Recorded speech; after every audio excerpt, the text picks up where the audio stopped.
Chelsea's Champions League defence ended in high drama last night, but there's still hope for the two remaining English sides in the competition. Liverpool host Portugal's Benfica at Anfield tonight, while Manchester City are away to Atletico Madrid.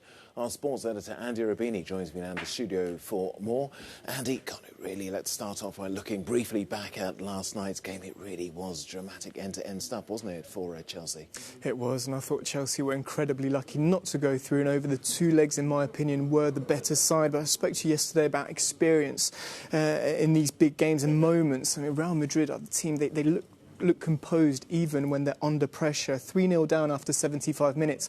I can think of a lot of teams who would have imploded under such pressure. Now, Ancelotti made the right changes at the right time, brought on Rodrigo, scored thanks to a delightful through ball from Luka Modric, and then Karim Benzema, maybe the future Ballon d'Or, made it 3-2. And so Real Madrid are through. Thomas Tuchel was critical of the referee at the end. He didn't like the way the referee and Carlo Ancelotti were laughing together after the final whistle. I can understand it's not great etiquette, but when it came to the refereeing on the pitch, I thought the referee did a good job. Indeed. And how about the other tie? Because the big favourites, Bayern Munich, were kind of sunk by the Yellow Submarine.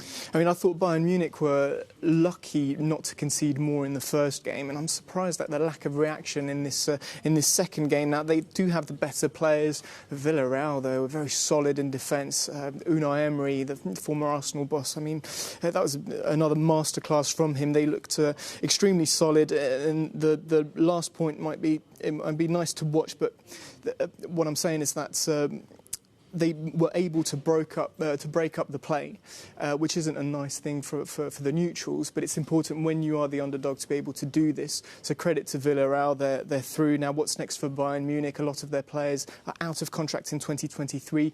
Neuer, you have Müller, Lewandowski, Gnabry, so a big job on their new CEO, Oliver Kahn. Indeed, perhaps a lot of changes there, but Villarreal, as you mentioned there, are now going to go through to the semi-finals, where they will face perhaps the winner of, well, for sure, the winner of the Liverpool-Benfica game tonight. Tell us more about that. Well, that should be another great game. Two teams who like to push forward. I just can't really see Benfica coming back in this tie. They might do, but I just think that Liverpool at Anfield at the moment, they look so good. So it'll be complicated for Benfica there. And then you have Manchester City against Atletico, where I feel as though Diego Simeone's men will really have to show something different compared to this first leg where they defended. But I did see them attack against Manchester United at the Wanda Metropolitano, although Manchester United and Manchester City at the moment, it's just not the same thing. And if you give too much space to these players like Kevin De Bruyne, Raheem Sterling, Riyad Mahrez, they will punish you. But it'll be interesting to see how Atletico sets up tonight. Indeed, well, hopefully they'll tire out those Man City players ahead of the Cup game at the weekend, where they take on Liverpool again. Andy Robini, thanks for joining me on that.